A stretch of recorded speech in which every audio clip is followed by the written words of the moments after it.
আসসালামু আলাইকুম ওয়া রাহমাতুল্লাহি ওয়া বারাকাতুহু। সুপ্রিয় শিক্ষার্থীবৃন্দ,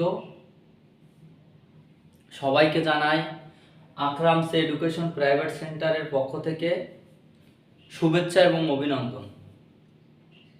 আজকে আমাদের টেন্সের প্রথম ক্লাস পার্ট 1।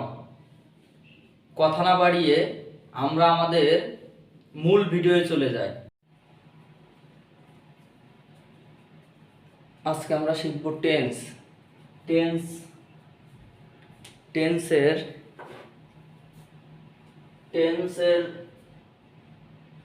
বাংলা হচ্ছে কাল বা সময়। কাল বা সময় বলতে আমরা কি বুঝি? যে ক্রিয়া সম্পন্ন হওয়ার সময়। টেন্স কাকে বলে? কাজ সম্পন্ন হওয়ার সময়কে টেন্স বলে। কাজ সম্পন্ন হওয়ার সময়কে কি বলে? টেন্স বলে। আমরা সাধারণত জানি কাজ তিন সময়ে সম্পন্ন হয়। একটা হচ্ছে অতীতকালে যে কাজটা হয়ে গেছে, আর বর্তমানে যে কাজটা হচ্ছে, এবং ভবিষ্যতে যে কাজটা হবে। তাহলে আমরা টেন্স কাকে বলে বললে আমরা কি বলবো? যে কাজ সম্পন্ন হওয়ার সময়কে টেন্স বলে। কাজ সম্পন্ন হওয়ার সময়কে টেন্স বলে, বা ক্রিয়া সম্পন্ন হওয়ার সময়কে টেন্স বলে। এক্সাম্পল দিব, আমি ফুটবল খেলি, আমি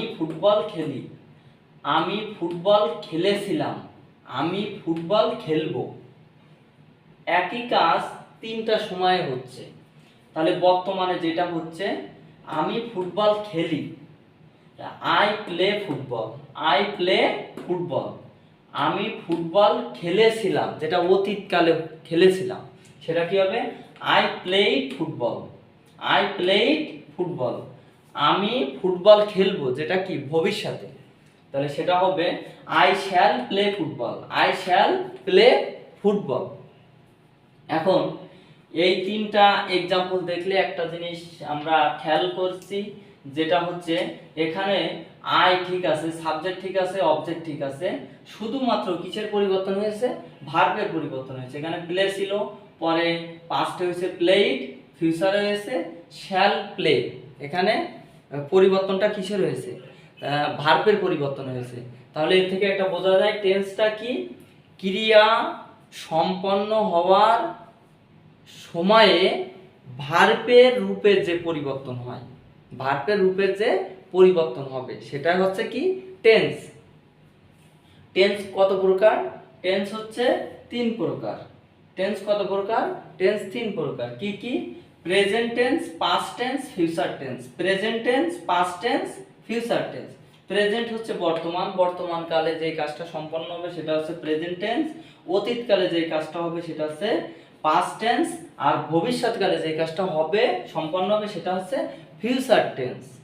এখন এই তিন প্রকার টেন্স, আবার প্রত্যেকটা টেন্স আবার চার প্রকার। কয় প্রকার? প্রত্যেকটা টেন্স আবার চার প্রকার।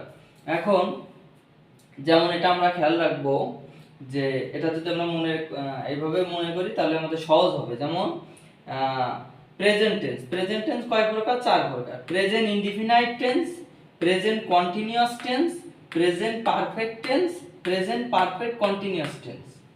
আবার বলি, present indefinite tense, present continuous tense, present perfect tense, present perfect continuous tense.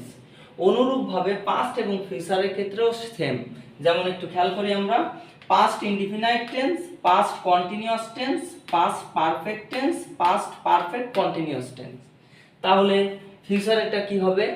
Future indefinite tense, future continuous tense, future perfect tense, future perfect continuous tense. তাহলে এই জায়গা থেকে আমরা কি বুঝলাম? এই চারটা নাম যদি আমরা মুখস্থ করি তাহলে আমরা মোট টেন্স যে 12 প্রকার, এই 12 প্রকার আমরা জানতে পারবো। Thanks for watching.